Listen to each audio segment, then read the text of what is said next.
Well, hey there. You've stumbled upon the intersection of internet quandaries and psychological insight. Welcome to Veritas Views on AITA, where the quirks of the internet meet the expertise of Veritas Psychology Partners. Thanks for joining us. I'm your host, Gayle MacBride. I'm joined by our dynamic duo of psychologists. What our listeners don't know is we were just chatting for like 5 or 10 minutes about about how to start today. We have a plan, but the starting thing, we didn't have a plan. And then okay, we'll just do it the regular way. And Michael started, and it was just funny. So if you saw us laughing. Yeah, well, because it was like a weird, awkward silence that I hope he doesn't edit out. It was just like, why are this? Oh, my goodness. Yeah. Hi, I'm Dr. Dan Kessler. I'm a clinical psychologist. And my business partner and I, Dr. Gayle MacBride, will be talking today about all kinds of really cool stuff related to relationships. And we don't know what the topic is yet because Michael's going to tell us. Gayle, welcome. It's great to see you again on a Sunday morning when we record this. Awesome. Thank you, Dan. I appreciate that. I'm glad to be here with you. And I am looking forward to talking about some psychological conundrum or another. I know you mentioned relationships, but we take on relationships of all kinds, not just romantic ones. Oh, yeah, so, absolutely. Absolutely. Michael, what do you have for us in this department today? Yeah, well, welcome both of you. And for anybody who's new out there, if you don't know, what I've done is I've gone out and I've found a scenario like they're talking about here, and I have not told them what that scenario is. And that scenario is typically, where something has gone awry and that person wants a perspective from the internet. Understatement. Awry. Let's try to be gentle. I mean, you don't know. So, that basically Dan and Gayle are going to weigh in on who's the asshole here. And we'll try to come to some kind of consensus and talk about what the internet says and react to that as well. But they really don't know what I'm going to throw their way. So today's prompt is, am I the asshole for trying to get my junior employee to do her job? No. Wow, that was a short episode. There's more. Yeah, there's more than that. There's got to be more than that. I just figured I'd beat Dan to the jump. That usually I'm the one. But here's You're the thing. So fast on that judgment. You know what I'm unhappy about? I'm unhappy about the way the question is written. Of course. This question is written in such a leading way. Am I wrong for trying to get the junior employee to do their job? There's got to be more to it than that, because of course you're not wrong for asking a junior employee who is, I presume, maybe a subordinate or someone they're working with to do their work. Of course you're not, but there's more to it. Michael, what's the more to it? Yeah. So, this one caught my eye for a couple of reasons, and I'll talk about why later. But here's the post. It says, I'm a 40 male senior designer at a very small company. About 6 months ago, we hired a junior 20-something female to help take some work off my plate. I'm not her official manager, but I act like one in practice. I was a little unsure at first. Her background is more in customer user experience, which doesn't totally fit our role, but she seemed friendly and we had things in common. I've managed younger employees before, and she reminded me of the folks I used to mentor. My last job was more intense, but I took this role to be more present for my pregnant wife. So there's lots of pieces in here that are, I don't know. I'm sure you guys will do a great job. I feel like we got a few red herrings, actually, but go ahead. Yeah, please. I tried easing her into things, but she scheduled her own training sessions with our own user experience lead, claiming she had downtime. We don't have downtime. I found one of these meetings scheduled after hours and told her she didn't have my permission to attend. She argued she was caught up on her task, but that's only because I've been absorbing the hard stuff. I've shielded her from weekend work and picked up her slack, and she hasn't once acknowledged that. I never ordered her to do extra work, but I expect adults to take initiative and pitch in. Sorry. I can see your eyes just kind of rolling because I'm just puzzled by this whole thing. It's like you said with the lead, it is a very loaded kind of language one. But anyway, here's the last part to bring it home. Okay. I've really tried to support her and be a friendly mentor, but she's never stepped up. Then during a really tough day, juggling her workload and my personal stress, I snapped and called her a bitch in a meeting. I immediately knew that was cross the line. We were on shaky ground until then. Right over the cliff. All I right. immediately knew that was wrong. I've never said that word to anyone before, which I'm like, really? At 40? Yeah, Like yeah. Yeah, I anyway. know. But, I'm not. No. but it came out in frustration, not malice. She left the call Oh, abruptly. Oh, bullshit. Oh God. And though I messaged her nicely afterwards, she never replied. Now HR has reached out. She's requested a meeting about the quote unquote incident. That's how he has it Because I written. reached out nicely? No, I apologized. My wife says I crossed a line, even if the junior hasn't been pulling her own weight. I agreed I shouldn't have said what I did, but going to HR feels extreme. Am I the asshole for losing it after months of her underperformance? Yes. Yes. Here's the thing. There are so many problems with this. I don't even know where to begin.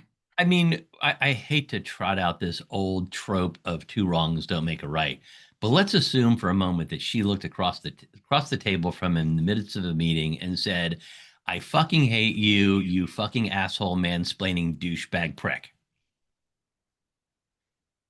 And he responded with, "You're a bitch." He still is out of line. Not that he isn't. Not that it's not like reasonable for him to be angry. But at that point, in the workplace, his role would be to say, we need to have a conversation with HR about your behavior in the workplace. That's inappropriate. That's Right. the response. And no one would say going to HR in that instance was too extreme. No, and now I did give her really extreme language there. But the reason I gave her that extreme language is it is not appropriate to call anyone at work a name, even if they do it first. Even if she were to do that, which she didn't do any of that shit. His defensiveness from the get-go. Yes. I mean, I am certain that we have a polished version of some quote unquote facts here. I don't think they are as stated, I'm sure. And just simply because of that level of defensiveness that he can't seem to entirely mask throughout this whole thing. So problematic here, this level of justification for these behaviors for an employee with whom he has a difficult relationship. And I don't mean because of his resentment. I mean, it's really unfortunate when organizations give you informal leadership with nothing attached to it. No, there's a lot of problems. That's a good point. The company, as we call it, the minor third. Right. The company's a minor third character here because we've got some expectations for mentorship, but not formal supervisory relationship. We have leadership without authority, and that does just kind of become a problem. And it's unclear how this has been communicated to this new employee. Does she realize that that is the expectation of that relationship? And have they had the conversation about what his role is and how they are supposed to be working together? It feels like she got plopped in. He has a set of expectations, and now she's not falling in line because she was never given the benefit of a conversation, as far as I can tell. But let's assume, for the sake of argument, that everything he said was 100% accurate, and I don't. I think there's embellishment, but let's just give him the benefit of the doubt. He still crossed a line that just can never be crossed in a workplace setting.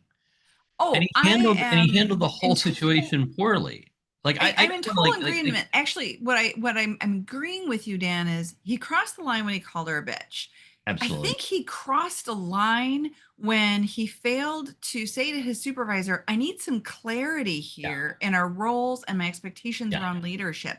He failed to have a conversation with her to say, hey, I think this is what we're expected to do and how we're working together as a team. Like, there are just failures after failures after failures. I mean, Michael read this long scenario and I thought, oh, wait, I want to take notes on that. Oh, I need to take notes because it's falling apart in his hands. And he is having these unrealistic expectations that are going unmet.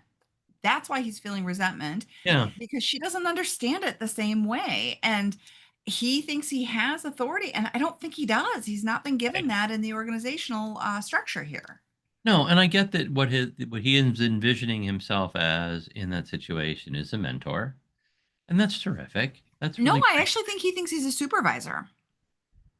he is behaving like Well, he's a yeah, no, supervisory no, lead, and yes, he needs to behave like a mentor. he sees himself as a mentor, and you're absolutely right, and he's acting like a supervisor. You know, if and as far as like the other failure here is if you've got someone who is not doing their job up to snuff, and you're not, and you don't have a direct supervisor relationship, you go through their supervisor.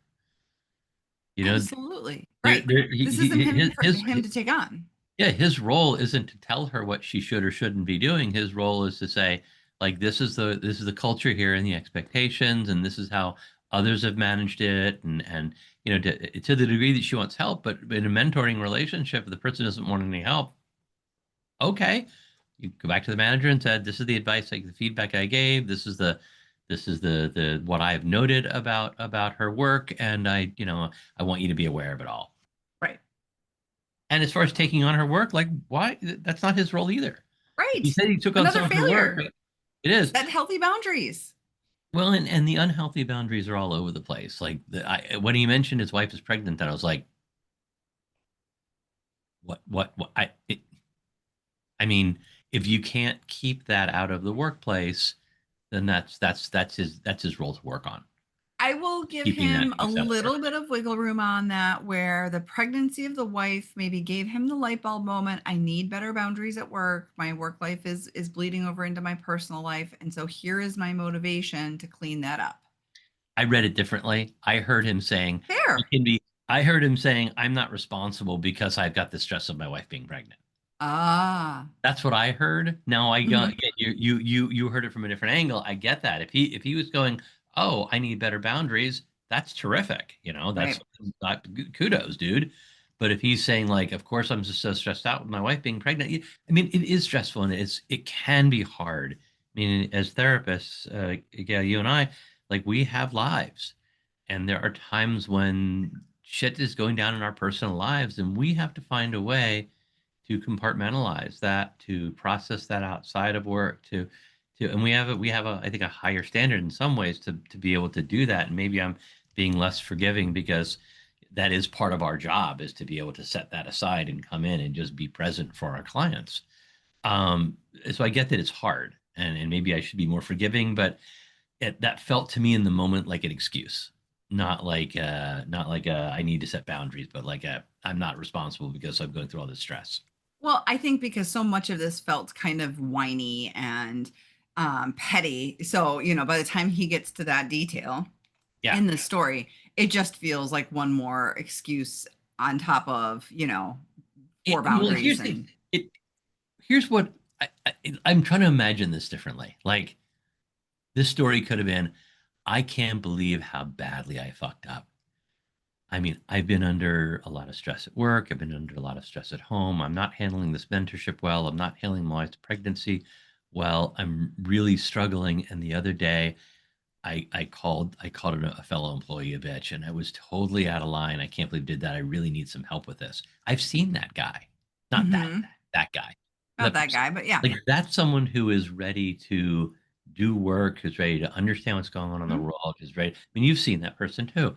Like Sure. who's prepared. This instead is someone who's like, hey, like look at all the terrible things she's doing, and look at how she's not listening to me. And my wife's pregnant, so of course I'm under a lot of stress. And I called her a bitch. Why does she have to go to HR? I mean, yeah, Yeah.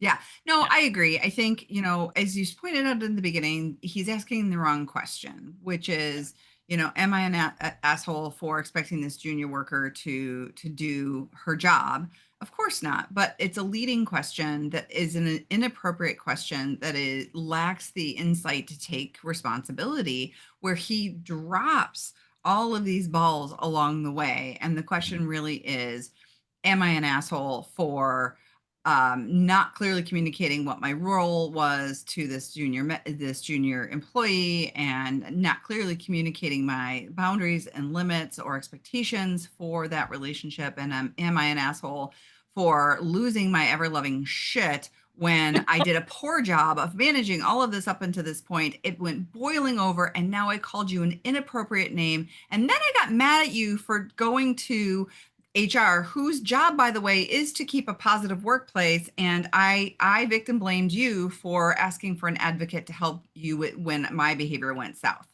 Right. He should. That's the right question. Yeah. His moment in HR is to go there and completely and entirely just like, I fucked up.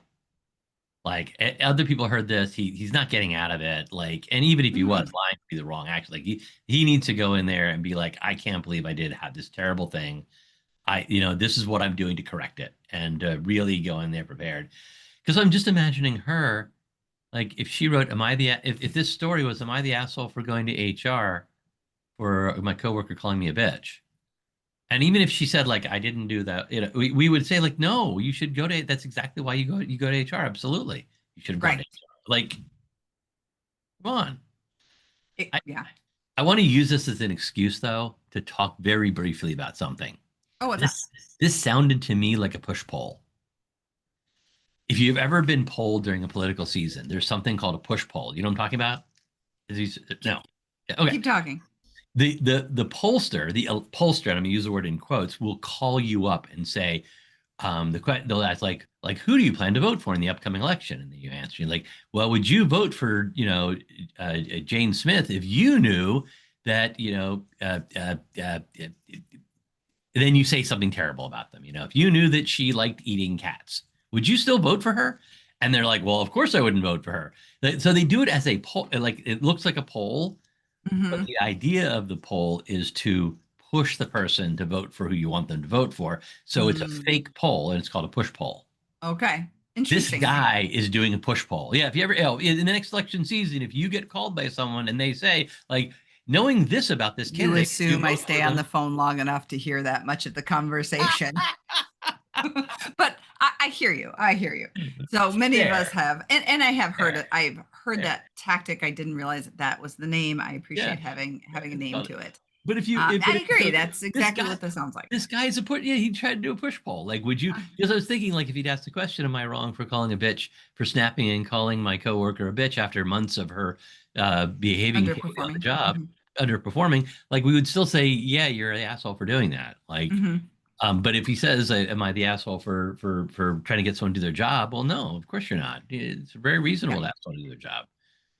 So let me ask something really quick that you guys kind of touched on that ended up being a big side conversation for the internet, which was the other piece was this junior employee has only been there for 6 months. And so part of it is that onboarding and throttling work up and level setting expectations. And it seems like this guy has, quote unquote, according to him, protected her from the hard stuff.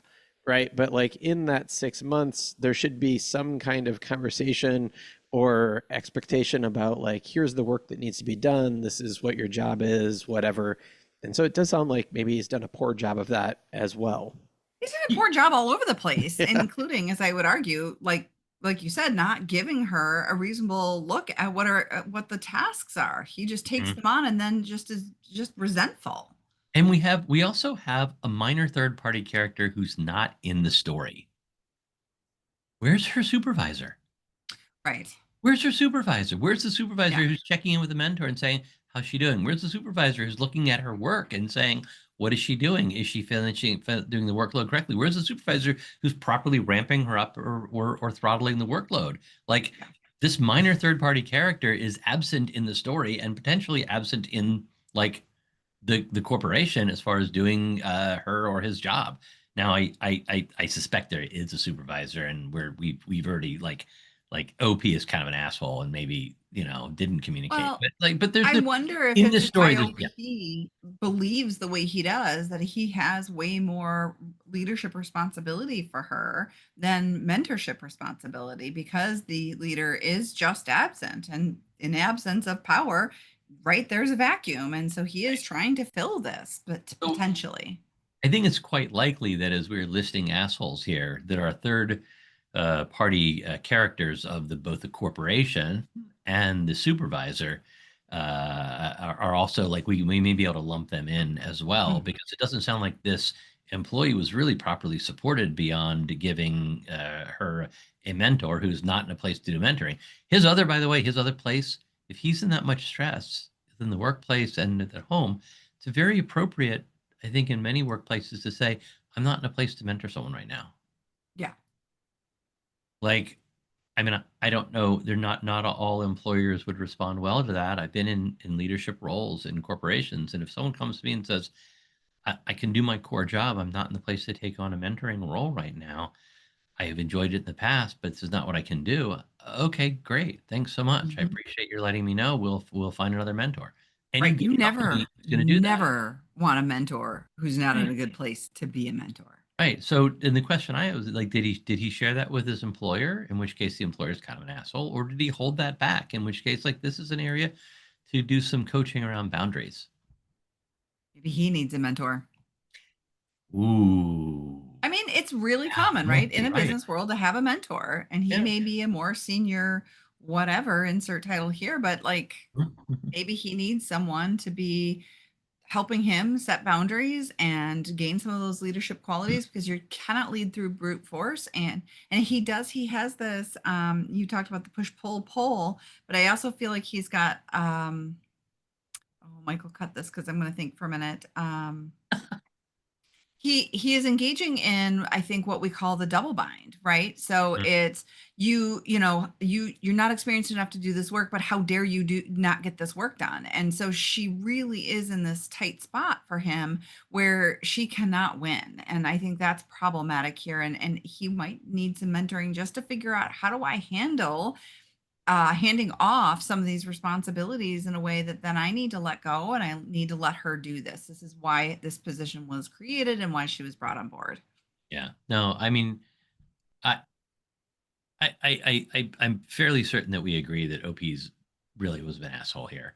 Yeah. Not part in both what he did in losing his shit in the workplace in a way that's wildly inappropriate, but then even more so in doubling down on this and really minimizing and blaming her and all sorts of other stuff that's just Yeah. really showing that he's not And I there. felt like the end of the story was such a slam dunk. It was not even interesting to talk about. I really think the more interesting fodder here has been what we've spent our time on, which is mentorship and leadership and Mhm. having tough conversations in the workplace about what ramping up looks like and what expectations look like over time and setting healthy boundaries. I think those are far more interesting conversations because it's just so black and white. You cannot name call in the workplace, and if you slip, you should expect to have a conversation with HR Yeah, and and then apologize. right, and we should be and we need to be also. I'd want to do a bit deeper dive into the characters who are not mentioned, the Yes. corporation, the supervisor, because I think that there may have been Mhm. failures in multiple spots here. Agreed. Agreed. Michael, Michael, you started to talk about the internet. Yeah. So my very favorite comment, and they were very much in sync with you. There were, I want to say it was probably 85% you're the asshole. But my very favorite comment from there was, and I tried to go back and find it, but it essentially said, I'm gonna send you a gift in the mail. It's a T-shirt that says TDAAK or TDAF on it. And he was like, and since you won't be able to figure out what that means, it stands for tone deaf as fuck. Like, really? This is you putting your, like, people who write these posts usually put themselves in the best light possible. And if you thought this was a fair and, like, objective perspective that was going to convince anybody that you were in the right, like, you are really way out of whack. that's a good point. That is a really good point because people often like sometimes there's subtlety to people's efforts to look better than they actually are. There's Mhm. no subtlety here. This person Right. No. completely lacks the subtlety to be able to say I screwed up or to be able to try to make it look like he's being honest Mhm. and giving her a fair shake. No, no, The few people who were saying that you weren't the asshole, um, don't have all jobs. Don't really, have jobs. they all really came to his defense, like, oh, I have direct reports that never do their work and blah, blah, blah. Like, it was clearly they latched onto that one part of it and And that didn't may be think true. very, sure. Sorry, Michael, I interrupted you. No, that's okay. No, That's fine. Yeah.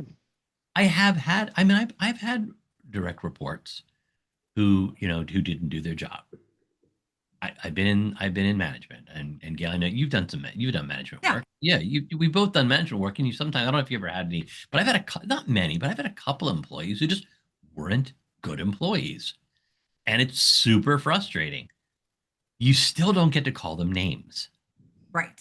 I just like you just You have don't a get lot to of call them tools names. in the business world to create correction. And here's the great news. She's in her first 6 months. It's probably a probationary period. So if she's not doing her work and you've given her the work, you should have had the conversation with HR or her Well, actual former leader a and long time ago. yeah, I mean, he has failed in his role. If Yes. his role is to mentor Colossally. her and she's not doing a good job, he's Mhm. completely failed because, and I think about a lot of employers, it's a 90-day window. Right. And if you're outside that 90-day window, now it's a lot harder to fire you. Yep. And if she was doing that bad a job, like she might have needed to be fired or at least had a conversation. Yeah, You know? there's one piece of the story that I think I heard, and I could be wrong, that bothers me. And I know we were going back to the internet, Michael, but I just want to say this one thing. It sounded like she was taking a training on a Saturday. After hours. It didn't Oh, sorry, necessarily after specify the weekend, hours. but either And way, that after puzzled hours. me. It felt like a red herring. I didn't spend time on it, but like it just is maybe another hint at poor boundaries all around or a misunderstanding about what's happening when or what the parameters of this job and the work hours are. Like that just Yeah. left me a question mark, but I don't think it was relevant to whether or not this individual was Yeah. inappropriate. And It just it's I don't know that it was clear what the puzzling. training was, because like there have been times I've been like, oh, my kids are outside doing something. This is going. I got like an hour free. Let me knock out some of this mandatory training, so I don't have to do it during the work day. And logged in and done training. But I've she certainly then done used that. it as an excuse. I can do this because I got my other work done. Like it was like a get to do training instead of a have to Oh, do training. like one of those like you get training for an advancement kind of a I situation, like don't learning know. another skill. That sounds terrific, actually. Like that Right. sounds like But I wonder if it was a training that would have allowed her to step into a role more like his. So then he feels Oh, really threatened I, by it. I, I I don't don't understand. know. I don't understand Maybe either there's some way though. facts. Whether it was an advancement training or a mandatory training, if she felt like doing it after hours, like I would have Right. Right. Why does he advised her care? maybe she shouldn't, because I think the times I've done trainings outside of after hours, I probably should have not done that. I probably should have done something more meaningful because I'm not working at that point. But like Mhm. those are my boundaries to deal with. But that's still, I don't understand why why that's even worth mentioning that she did that. Right. Like, That's what's what the I big wondered. deal there? That And sounds it very it dense. definitely came up a number of times the biggest category definitely was you're the asshole. There was a small contingent of not the asshole, and then there were a lot of information requests. And one of them was specifically about this because he says, Mhm. I found I found that she scheduled a meeting after hours and she didn't have my permission to attend, which, as you've pointed out, he is not your supervisor. Yeah. Well, So, like, what is that about? And then she argued that she was caught up on her tasks, but that's only because he's been absorbing the hard stuff. And then he says, I've shielded her from weekend work, which implies like a weird distortion of what the work week looks like as well. mm, And the internet asked lots of clarifying questions, none of which were responded to. So, bummer. Of course, um, because now he realizes how tone deaf he is, and he's backing Yeah. out of this thing like, just getting This is away. this is one of those at the top of the post. You see the person, and where there's usually a username, and that says deleted. Is this one of not those? yet, Like, but not probably yet. soon. And then like he's gonna look back and go, "Oh shit! All right, no, I'm out. I'm There out." was also this wonderful side thread in the comments where people were like, how far along is your wife? My wife's pregnant too. Like completely devoid of the Oh conversation man. at all. Oh. Yeah, because this guy is my best bud. Oy vey. Yeah. Well, thank you both for a riveting debate and another glimpse into the collective conscience of the internet forums and workplace behaviors, I guess. um I got nothing. This was just kind of a shit show. Sorry. Please follow and share Veritas Views with your neighbors and friends. And as always, stick around through the credits for the bonus conversation about, I'm not sure what's on their mind today. You can follow Dr. Dan Kessler at Dr. Dan Kessler and Dr. Gayle MacBride at Dr. G. MacBride. Oh, and you can find them both at veritaspp.com. Credits: Tickling the Ivories, Matthew Reddington. Art, production, and design, bringing this show together with flair and finesse, Michelle Love. Recording and editing, turning chaos into something worth sharing, Michael MacBride. Intro, outro, I'm Kelly Buttrick, a VO talent who just happens to be Dr. MacBride's cousin. Cats, CJ, Linus, Sadie, and Griffin. Hosting by whomever lost the coin flip. Interruptions by all their children.